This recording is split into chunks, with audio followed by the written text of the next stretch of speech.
అవును బ్రదరు. పెళ్లి చూపుల్లో పల్లవికి ముందు ఇంకెంతమంది అమ్మని చూసావు? అదెందుకు ఇప్పుడు? ఒక మేబీ 3 or 4. అంటే పల్లవి నంబర్ 5 అన్నమాట. మిగతా అమ్మాయిలో ఇంకెవ్వరు నీకు సెట్ అయినా పల్లవి నీ లైఫ్లో ఉండేది కాదు.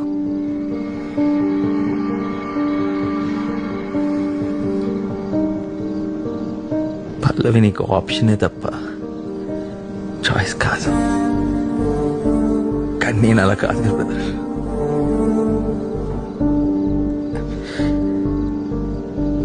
తన్నే ప్రేమించాను, తన్నే పెళ్లి చేసుకోవాలనుకున్నాను. చావైనా బతుకైనా తనతోనే అనుకున్నాను. నాది కదా true love. Huma, you're crossing your limits.